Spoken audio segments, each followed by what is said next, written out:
Welcome back to Palisade Radio. I'm your host, Tom Bodrovics, and joining me today is a new guest to the show, Andy Schectman. He's the president of the precious metals dealer Miles Franklin. How are you today, Andy? I'm good. Thank you very much for having me. Hope you're doing well also. It's great to have you. Thank you. My first question for you would be, is silver still the buying opportunity of a generation right now? We've seen it rise quite a bit here in the last 2 weeks, and is it still a great deal to be had right now? Yeah, I mean, mathematically, the ratio, let me just glance at it here real quick, 1960 divided by 24. So right now you have a ratio of 80, almost 81 to 1. The buying opportunity of a generation, I've been saying for the better part of the last 7 months. In March, that ratio was about 120 to 1. Now let's first define what the ratio is, at least in this respect, and why I make that statement. I mean, when you go back to the beginning of time, geologically, the ratio of gold to silver is 15.5 to 1, meaning supposedly in the Earth's crust, silver is 15.5 times more abundant than gold. Historically, the ratio for thousands of years, most likely as a result of that geological relationship, was 16 to 1. Over the last couple hundred years, that ratio has averaged about 45 to 1 due to the Industrial Revolution and what have you. But suffice it to say, at 125 to 1 or thereabouts, what we saw in March, that was the largest disparity between the two in human history. Anything north of 80 to 1, you should, in theory, be in silver. Now we're right at the turning point where it starts to head down in earnest. So the ratio between the two, which I'm a big ratio guy, I'm a big math guy, and the further away you get from long-term established averages, historical averages, the greater the magneticism that pulls you back to the mean. So those ratios, or the law of averages, pertains here quite extensively. And I think if you look at the last time we saw a ratio of 80-ish to 1 was 2010. And now this is not talking about the last 6, 8 months or year or what have you, but prior to this last episode of the ratios being out of whack. And within 1 year, by 2011, you had $1,920 gold, its previous all-time high, or somewhere in that neighborhood, and $50 silver, which is 37 or so to 1. So the ratio has a way of normalizing and regressing to the mean. And so, yes, I do still think that silver is an opportunity of a generation, and we'll talk more about later why I believe that largely has to do with the manipulation of the market and perhaps the end of the manipulation for many reasons. But yeah, I think that when you talk about what gold and silver are, to me, they're wealth. But silver is an opportunity, maybe, of a generation to really make a lot of money while not risking the farm to do it. And that's important to me as well. It seems like a very asymmetrical play at this point. So when we're speaking about the gold and silver ratio, Andy, what are the actual numbers and what do those signify? So let's take, for example, with it declining past 80 to 1, what is that going to tell us and what actions should be taken around those numbers? Well, so the people who I've been recommending for the last year plus to trade their gold into silver probably for a while thought I was crazy, as gold was leading the way. In all of the speeches and interviews I've done over the last year, I've said something similar, that in previous rallies, gold goes first and silver goes further. In other words, playing the ratio at these high ratios, the idea would be to trade your gold for silver. Now, let's just use 80 to 1 as an example. You trade your gold to silver, you play that 80 to 1 ratio, and you can see silver is now beginning to outperform gold. In fact, since March, it's over doubled. March 17th or so, it was $11.90, and today it's almost $25. So it was 26 the other day. It's still got some volatility in it, but you can see the power of silver once it starts to move. It's a coiled spring. Anyways, the idea would be to trade your gold to silver at 80 to 1, ride that ratio down to its 150 plus year average of 42 to 1 or 44 to 1, and then you switch back to gold at some point in that neighborhood and double what you started with. But it's important to note something when we talk about where this could ultimately go to. I'll point to three factors that will tell me that 40 to 1 is certainly not justifiable, should be much lower. Number one, let's talk about where silver is found. It's found in the ground in a fashion called epithermal, which means very close to the surface. And what that means is that the majority of all the big deposits of the low-lying fruit has been found and plucked many, many decades ago. 70% or more of all of the silver that comes to market is a form of byproduct mining, meaning you're mining for other metals and you just happen to come across some silver. So when we talk about supply, the supply of silver is diminishing. It is a depleting asset, number one. And in fact, a friend of mine, his name is Keith Newmeyer. He is the CEO of one of the largest mining companies for silver in the United States, First Majestic. And he'll tell you publicly what's coming out of the ground is about 8 to 1. So you have experts telling you that you have to dig further, spend more money, explore more to find lesser and lesser and lesser amounts of silver at a roughly 8 to 1 ratio. So when you look at a ratio that has averaged 42 to 45 to 1 over the last 100 years, that is geologically 15.5 to 1, and that is what is coming out of the ground now, according to one of the largest mining executives in the business, is about 8 to 1. He's saying this publicly. And let's not forget that anything that conducts electricity, from a simple light switch to anything that you touched your whole life, all the way down to a black and white TV in the 60s, anything that has an electrical component most likely has silver in it. And at such minute amounts, like a thousandth of an ounce or whatever, a hundredth of an ounce in an iPhone, all of that stuff never gets salvaged out. It's not economical. It's too small. But its necessity is vital to, components all across the globe. And when you look at the uses of silver increasing, like every new home in California has to, after 2020, has to have solar panels. And solar panels last year, before that happened, accounted for 20% of all the physical demand for an industry. So I guess what I'm getting at is that a ratio of even 45 to 1, where it's averaged for the past 100 plus years, is not justifiable. It should be much lower. You have to dig further, explore farther. It's a depleted asset. It's the ratio game. You could try to get greedy and go lower. There are some people who think it's going to go 1 to 1 to gold. I don't know if we'll see that, but certainly 10 to 1 is not outlandish when you look at the need for it, how much is being accumulated by the big players, and just what is available in terms of mine supply and above ground stockpile. So this could be the play of all time, playing silver as it's being set free from manipulation, and the ratio will finally be allowed to find its equilibrium price free of external forces. And you could see, a home run in trading gold to silver and trade at 80 to 1.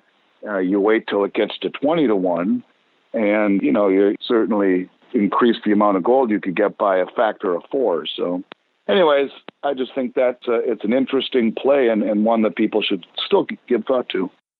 As we're talking about trading into gold, before the call, we were talking about how gold is a tier 1 asset. So can you expand on that a little bit? I think it's the biggest event of my 30-year career, hands down, not even close. And if anyone owns gold, you need to understand this or thinks about buying it. When you talk about the long game of gold, there couldn't be anything more bullish, period. Since 1944 in Bretton Woods, the only tier 1 asset in the world has been U.S. dollars and treasuries. And if you Google what the definition is of a tier 1 asset, it is a riskless investment. Prior to the status of gold was a tier 3 asset, which means only 50% of the value is declarable on the balance sheet. And this explains why the central banks were always selling it.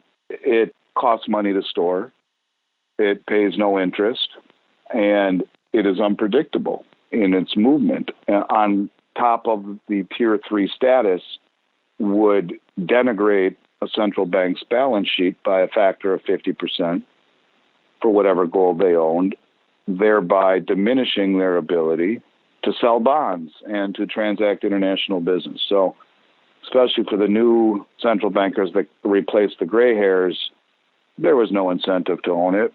And in fact, they were de-incentivized to own it, one could argue. Through 2017, the central bankers were net sellers of gold, the Western central bankers. And then magically out of nowhere, in 2018, as a group, the central banks bought more gold than they had in the 60 years previously combined. In 2019, those numbers were up 90%. Continue unabated today, but interestingly, quietly, the Bank of International Settlements, which is the central banker's central bank in Basel, Switzerland, as part of the Basel III reclassification or the Basel III agreement, rather, the reclassification of gold became law. And it is the only other tier one asset in the world next to U.S. dollars and treasuries and classified as a riskless asset. So take a step back and think about this for a second. You got the most sophisticated, well-informed, and well-funded traders on the globe front-running this decision by over a year and a half, accumulating more gold as a group than they did the 60 years previously, 90% more the next year in the same unabated, crazy acquisition this year. They label it as a riskless asset and the only other tier one asset in the world next to U.S. treasuries and dollars at a time when one could argue the dollar is doomed. I think it should tell you and your listeners what the long game is for gold in the eyes of the most sophisticated, well-funded, well-informed, and influential traders on the planet. It's for much higher gold price. And if I had to argue, it will probably be portion of a new digital dollar moving forward. It will be the underpinning of it is the only way that if we do blow up the system, if there is a reset, and they use a blockchain-based protocol to validate the gold on the ledger backing the currency, which wouldn't surprise me, it's the only way that they will get people to ever trust the dollar as a world reserve currency ever again. So, Andy, as you speak about this, it kind of brings to mind another story that you have a great perspective on, and that's how we're seeing some of the commercial banks manipulate the prices of the metals, especially, let's say, JP Morgan. All of a sudden, we're seeing them stockpile all kinds of silver. So give us your perspective on that and how that works. Well, I would give talks about this for the last 5-6 years. A central theme of my talks was always JP Morgan manipulating the market. And I got a lot of flack for that. A lot of people thought that this was an impossible thing, that there's no way that the market could be manipulated on this large of a scale without the traders having too big of a mouth to keep it quiet and not blow up this whole grand scheme.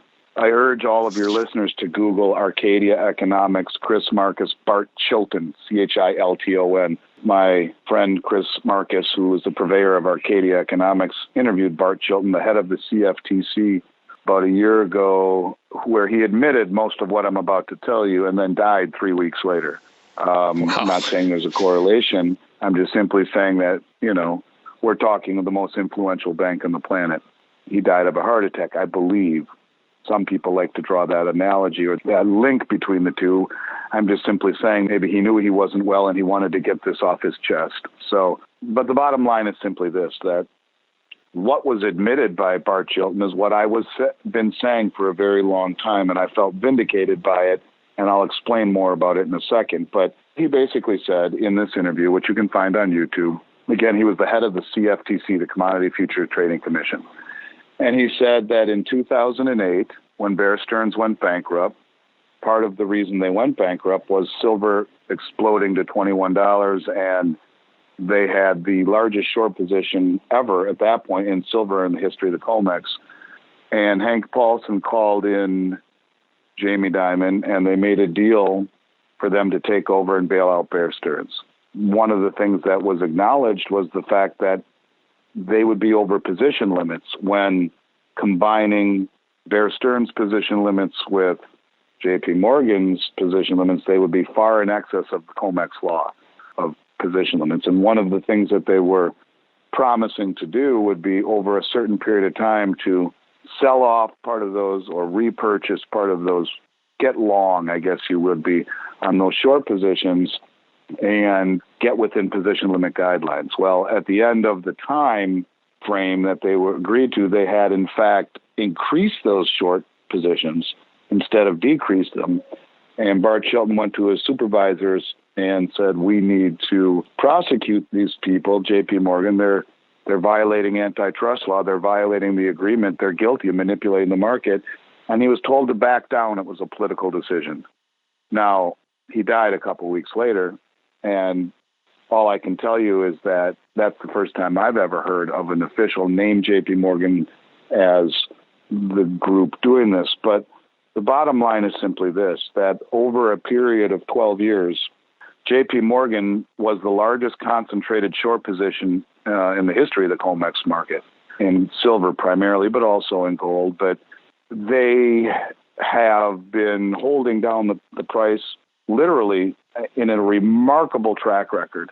It's public information, and in all of their short trades for over 12 years, thousands of them, tens of thousands, they never lost a penny. Every single trade finished in the money. Now that would be like your favorite baseball player in a normal baseball season who gets 600 at-bats in a season, never striking out, never flying out, getting a hit every single time.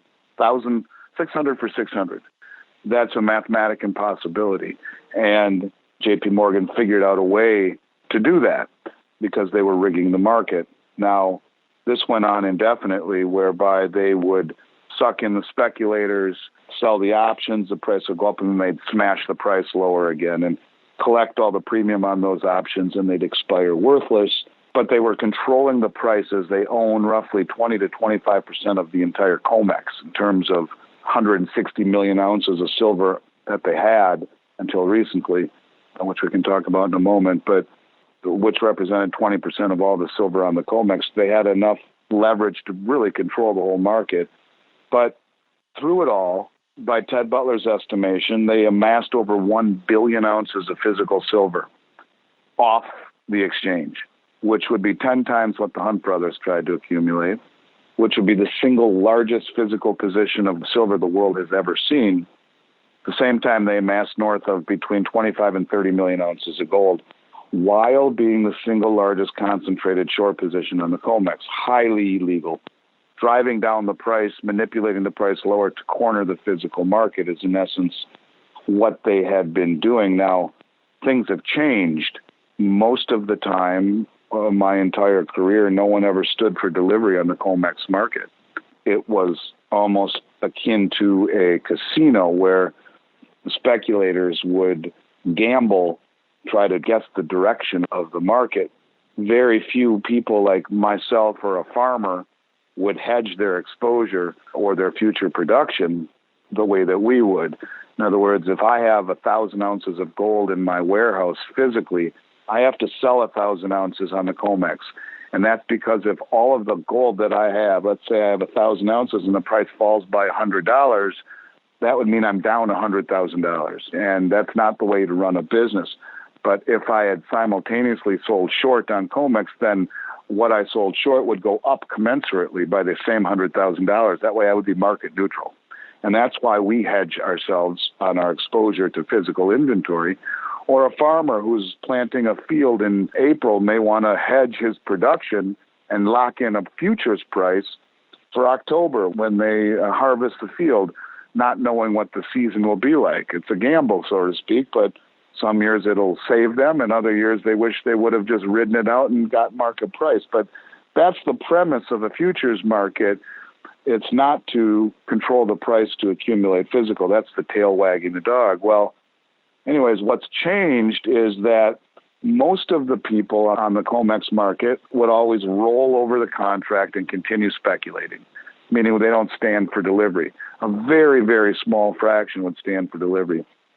But now, over the last several months, you're seeing massive amount of entities, usually titled others, which would be family offices and super high net wealth individuals, are pulling metal off the exchange in massive amounts. And what you've been seeing lately, I believe, are the commercial banks covering these huge short positions, freaking out. Now, J.P. Morgan, for the first time in 12 years, remember I said they had never lost a trade ever, is net long in the futures market. And that is maybe the second biggest event of my career, north of the tier one revaluation of gold. When you have the most well-funded, nefarious bunch of traders who have been cornering the market by suppressing the price for the better part of 12 years while being given political immunity from it, really, or prosecutorial immunity until now, it's a massive event. And really the reason they are not long is that in March, the Justice Department levied 6 federal indictments. Here's vindication. 6 federal indictments, racketeering, RICO charges, racketeering indictments against 6 of the precious metal traders on the J.P. Morgan Precious Metals Trading Desk. If your listeners Google J.P. Morgan RICO, the first thing they'll see is a Bloomberg article that labels, by the Justice Department, labeling their precious metals trading desk a criminal enterprise. The investigation is still ongoing as we speak here in almost August of 2020 and the end of July.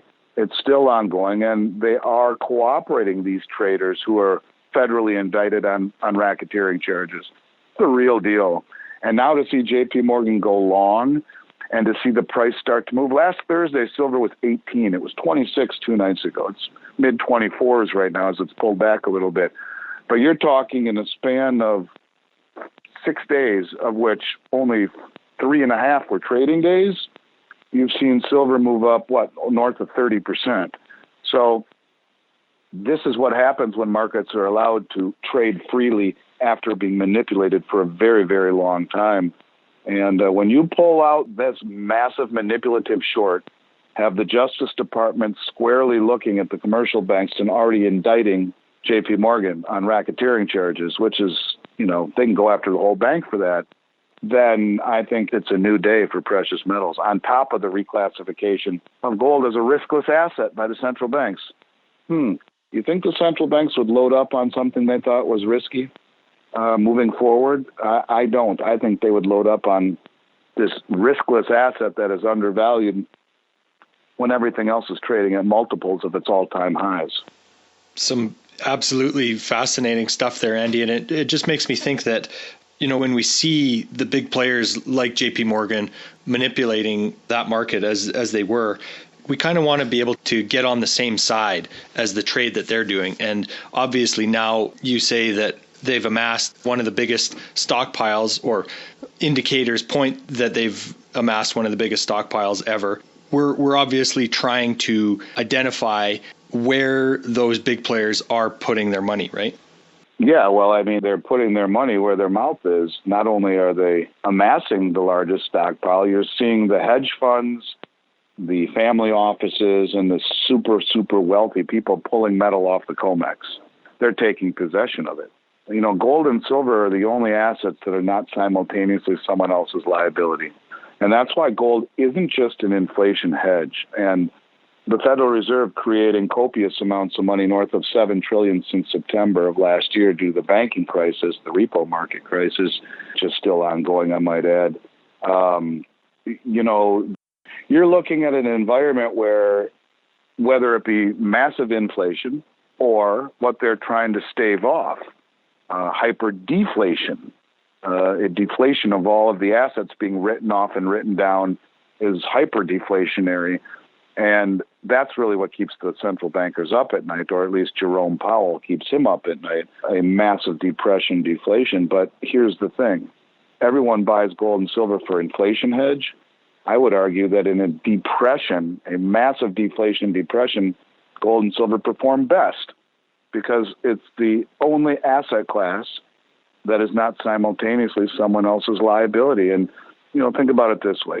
I have a friend here in Minneapolis who, for years, has just printed money, owns 50 apartment buildings. Do you think there's counterparty risk in owning an apartment building right now when no one's paying their rent, but you still owe a massive amount of property taxes and insurance? And in a depression, that type of counterparty risk, real estate, landlords, property owners, massive counterparty risk. And that spirals all the way down as the economy shuts down. And we've seen that here, since March with the government's reaction to COVID. And, we are entering a very frightening time. I see 70s style stagflation. We already have the stag, and that's the businesses shuttered and the 130 million small businesses closed forever. And the hospitality industry, the tourism industry, which represents 10% of global GDP. Well, there's your stag. The inflation part is baked into the cake. It's in the system, locked up into financial assets. But when that breaks out into the real price structure, similar to what we're seeing in precious metals right now, you'll see massive price inflation.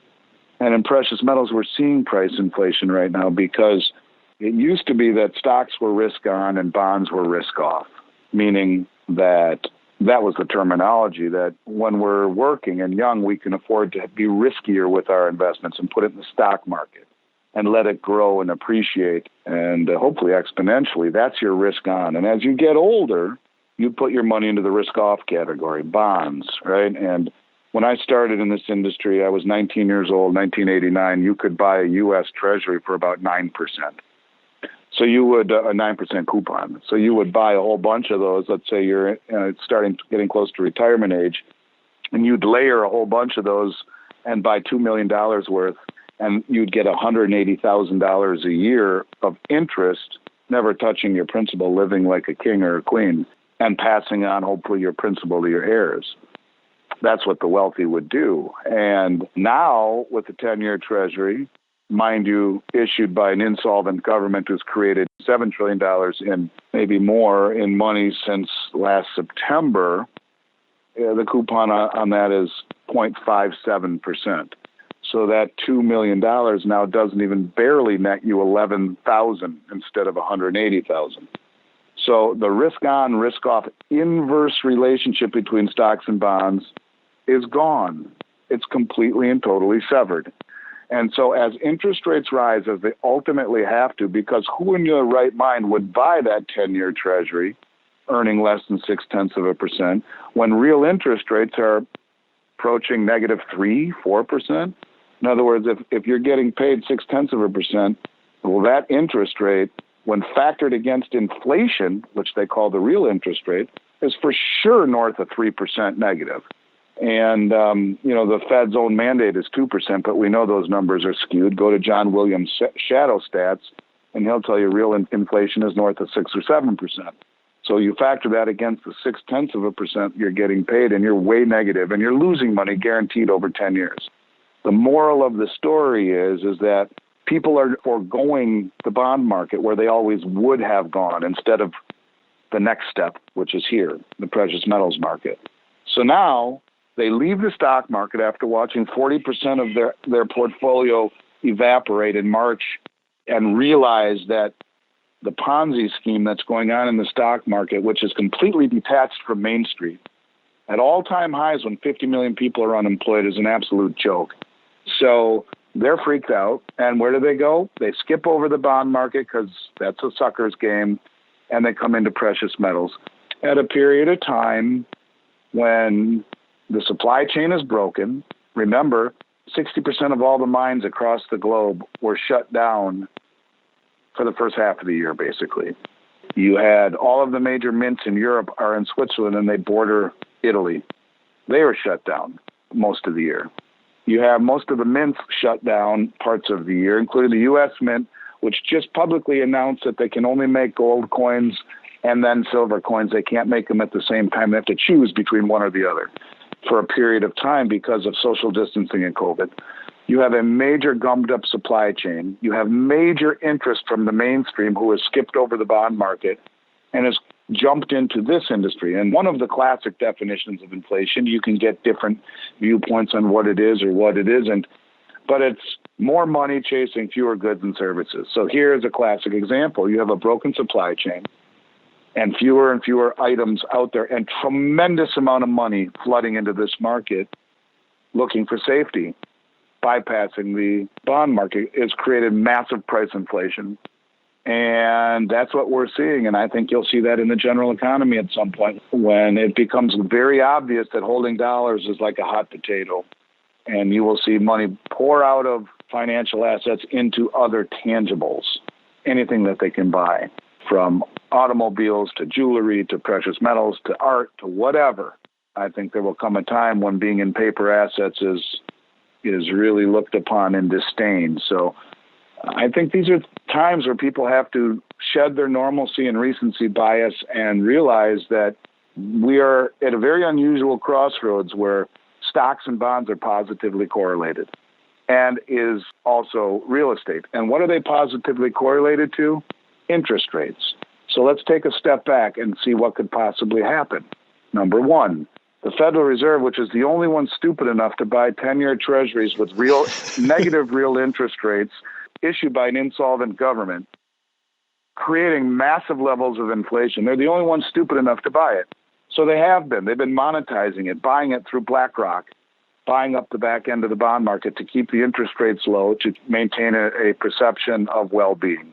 So they do that, which creates far more inflation, hyperinflation arguably, which leads to higher interest rates inevitably, which leads to rising interest rates as from that inflation and a crashing economy. Or they back away from the bond market and let it crash under its own weight, and interest rates rise rapidly, and we head into the greatest depression of all, meaning both roads lead to the same destination. And what that means is setting up for the perfect storm. Stocks, bonds, and real estate all implode at the same time. And there's nowhere safe on the planet to put your money then except for precious metals. So people can listen to this and think, yeah, the guy owns a precious metals company. Don't listen to him. He's just trying to peddle his wares. Or they can logically try to tell me, where do you put your money in that environment where you're safe? All of this debt created at the lowest interest rates in human history, and the dollar losing confidence. The only thing that gives the dollar value is its confidence around the country, around the world rather, and a military to back it up. We're no longer backed by gold. So, or nor is any currency at this point, although I think that will change. So anyways, this is, in my opinion, a pivotal point in human history and a generational change in what is and what isn't good value. Absolutely. Andy, you have a unique perspective on where premiums are at on physical bullion. So can you tell us where they were at before the crash in March and then where they've come back to? Before the crash, they were low and normal, hardly existent. You couldn't even give stuff away for a few years. In March, it was panic, like buying toilet paper at Costco. Premiums went higher than anything I've ever seen in my 30-year career. We are, or were recently, in the eye of the storm, I would believe, after all the craziness that has happened over this first half of the year. And premiums came back a little bit, but all of a sudden now, as we head into August, they're starting to turn up again. Now, it's hard to not understand that with what metals have done, really are performing brilliantly, with gold at $1,965 an ounce at its all-time high, and silver having over doubled since March. The demand is real and getting noticed. So premiums are once again picking up, and you couple that with the gummed-up supply chain we just talked about, and the fact that the U.S. Mint has just publicly declared the fact that they cannot make both gold and silver eagles at the same time. They'll have to choose one over the other, and do it little by little. It's really, really an interesting time where I think premiums have nowhere to go but higher. I'd just like to read to you one paragraph here. The U.S. Mint reduced the volume of gold and silver coins it's distributing to authorized purchasers as the coronavirus pandemic slows production. The Mint's West Point complex in New York is taking measures to prevent the virus from spreading among its employees, and that will probably slow coin production there for the next 12 to 18 months, the document shows. The facility is no longer able to produce gold and silver coins at the same time, forcing it to choose one metal over the other, according to the document, which was presented to companies authorized to buy coins from the Mint last week. I was on that phone call, and as an authorized distributor. So you're basically looking at massive amount of demand hitting at a time when the supply chain is broken and the mints are slowing distribution. And it's, getting product the difficulty getting product and the high premiums will define this market before it's all said and done. I am 100% convinced of that. Excellent, Andy. Well, as we wrap up here, any concluding thoughts? My only concluding thought is just that this is a new day. Everybody has their what 2020 has been to them. You can ask my 13 and 16-year-old daughters or my 20-year-old son, take out the 4-letter expletives, and they would tell you what 2020 has meant to them, not seeing their friends and being locked up, and my son just now going back to the University of Michigan, what it's meant to him. And for me, I would call 2020 the Great Awakening more than anything else. Forget about COVID, forget about George Floyd here in Minneapolis. All of the things that have happened has created an awakening of sorts in that people's view on what was and what is important and what was and what is relevant has changed. And on many different levels, politically, emotionally, socially, morally, economically. COVID was this harpoon that pricked the bubble that was bound to break at some point. And I think that we are entering a very, very frightening time, truthfully. And I have never sold gold and silver as an investment or as a hedge against the doom and gloom that is often associated with buying gold and silver. For 6,000 years, gold and silver have been wealth. And I believe whether we see hyperinflation or the greatest depression of all time, gold and silver will be your life raft. They have lived through 6,000 years of every event, of every pandemic, of every market crash that has ever been since biblical times, and are still the only valued items that will, in the year 3000, have commensurate value that it does today. So I guess if your listeners take anything away from this conversation, it should be that the world is reawoken to gold and silver. It has been reclassified as the only tier 1 asset in the world by the most powerful bankers in the world. It is being massively accumulated by the public. And the asset classes that we are traditionally taught to acquire, in many cases, are hanging on by a thread and ready to tumble in fantastic proportions. So I appreciate the opportunity to be on here with you. If your listeners would like information and would like the lowest prices in the industry, they can reference your podcast in the subject line and email me directly at andy@milesfranklin.com. And either myself or one of my distinguished brokers will get back to you or your listeners immediately with the guaranteed lowest price in America on whatever they want to buy. And our business, Miles Franklin, we've been around for 30 years. We've never had a customer complaint ever. We're one of only 24 companies in the world ever approved by the U.S. Mint as an authorized reseller. And my home state, Minnesota, is the only state in the country where you have to be licensed and bonded to sell precious metals in a federally non-regulated industry. And that is why the majority of my competition, or my peers throughout the industry, have boycotted my state. They won't sell into the state because they would need to be subservient to the Department of Commerce here in Minnesota the way that we are. And so the bottom line is that for your listeners, I can guarantee the best price and the safest transaction in a federally non-regulated industry from a company that's never even had a complaint levied against us on Google. So thanks for the opportunity to chat with you. I hope we hear from some of your listeners. And if you're ever looking for perspective from this side of the table down the road, give me a holler. Absolutely, Andy. It was a great pleasure to have you on, and we didn't even touch on half of the notes that I wanted to get to, but let's do that next time. We'll have you back, absolutely. Yeah, I have a bad habit of rambling, so in any case, it was enjoyable, and I hope to hear from you again somewhere down the road. Excellent. Thanks for your time today, Andy. Yeah, you bet. Take care. This podcast is for general informational purposes only. Nothing on this podcast should be taken as investment advice. Guests on this show are not compensated for their appearance. Listeners are urged to educate themselves and make their own decisions. Do not base any investment decisions on the information contained. To view our full disclaimer, please visit our website.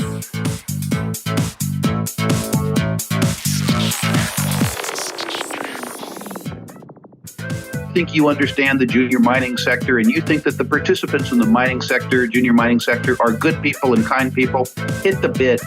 How violent that term could be, it actually could be quite violent. It could be a rip your face off uranium rally. And the world is always going to need raw materials. It's going to need copper and gold and nickel and so forth. Totally destabilized. Hey, Troll, did you hear what's going on in Yemen?